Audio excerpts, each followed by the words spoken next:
Harley-Davidson has built some of the most iconic motorcycles in history, but not every model hits the mark. From bold experiments to misunderstood designs, some bikes just didn't resonate with riders, whether due to poor handling, awkward styling, or missed market timing.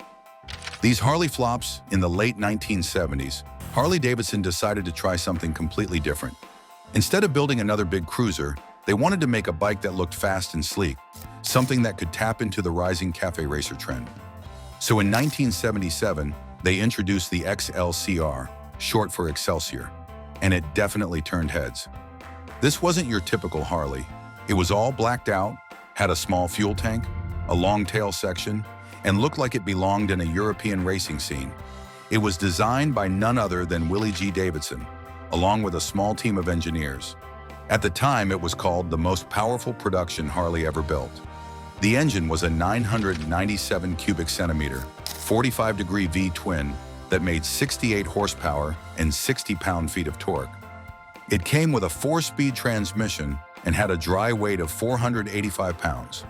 It sounded great, it looked bold, and it had serious street presence. But there was a problem, actually a few. First off, Harley fans didn't know what to make of it. They were used to big rumbling cruisers, not lean racing-style machines. The XLCR looked cool, but it didn't ride like a Harley, and it wasn't as smooth or comfortable either.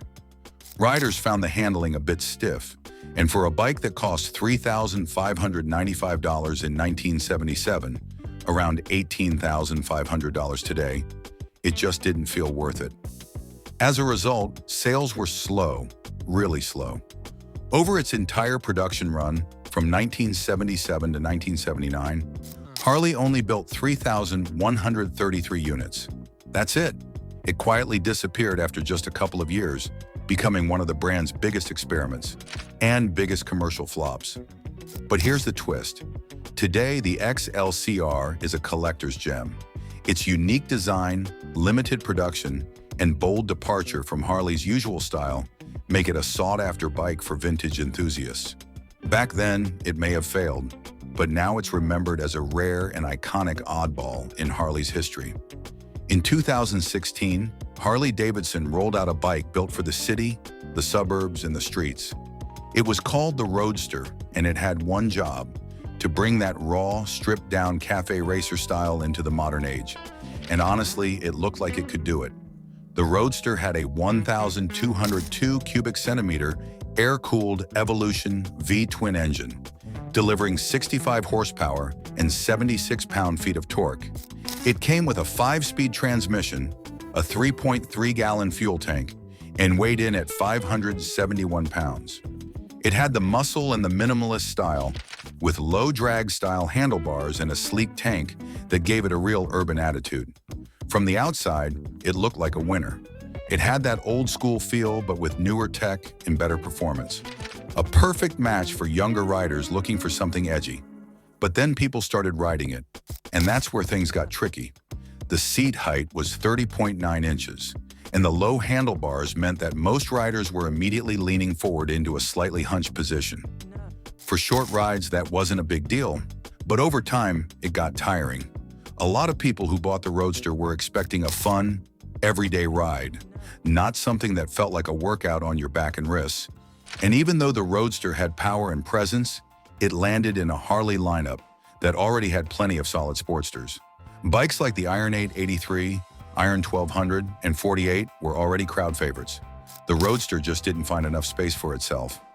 It stuck around for a few years, but by 2020, Harley pulled the plug.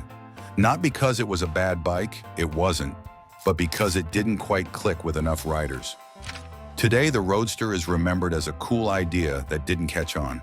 It had speed, strength, and style, but in the end, comfort matters. And when people are choosing their ride, especially for daily use, they want something that looks good and feels even better. When people think of Harley-Davidson touring bikes, they imagine big, bold machines ready to take on the open highway, loaded with comfort, style, and tech. That's why the Electra Glide standard, which rolled out in 2019, left a lot of riders scratching their heads.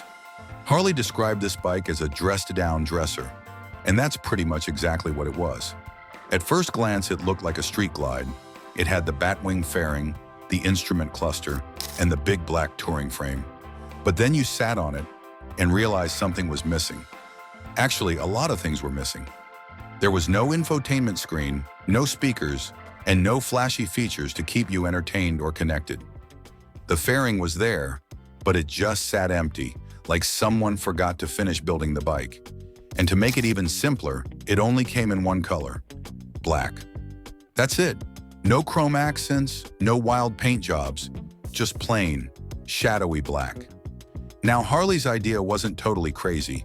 They were trying to make a minimalist touring bike for riders who didn't care about touchscreen displays or blasting music while cruising. And there are definitely riders who love that simple, stripped-down feel. But here's the issue.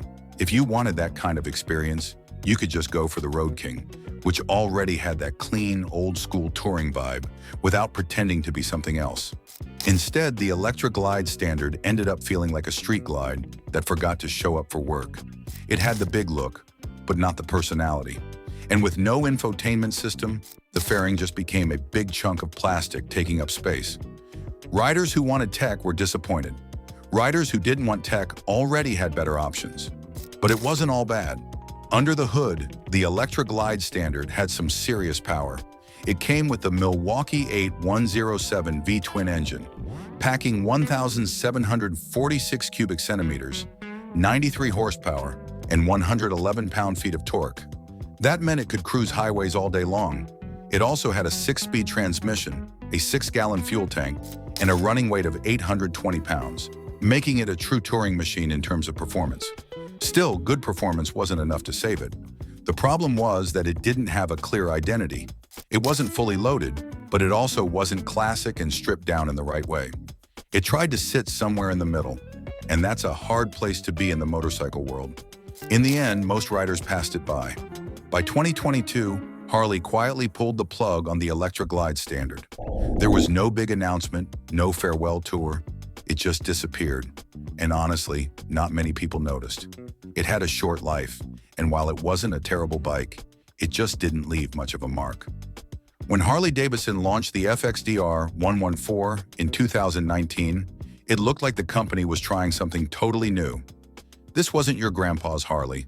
With a lightweight cast aluminum swing arm, race-style front forks, and a monoshock rear suspension, the FXDR 114 was built for performance. It even felt sporty, fast, responsive, and agile, especially by Harley standards. At the heart of the bike was the Milwaukee 8114 V-twin engine, delivering 88.76 horsepower and a powerful 119 pound-feet of torque. It had a 4.4-gallon fuel tank, 6-speed transmission, and a running weight of 668 pounds. On paper, this was a high-performance cruiser ready to tear up the streets. But there was one big problem. It didn't look like a Harley. With its aggressive lines, aerodynamic bodywork, and futuristic vibe, many die-hard Harley fans were confused. The FXDR 114 looked more like a European power cruiser than anything from Milwaukee. And in the Harley world, style matters. A lot. Riders who wanted speed didn't turn to Harley for it. And Harley loyalists didn't want something that felt so un-Harley. The FXDR sat in an awkward middle ground, too modern for traditional fans and not quite refined enough for the performance crowd. Sales were disappointing. After just 2 years on the market, Harley pulled the plug in 2020. The FXDR 114 had muscle and engineering, but it just didn't connect with Harley's core audience.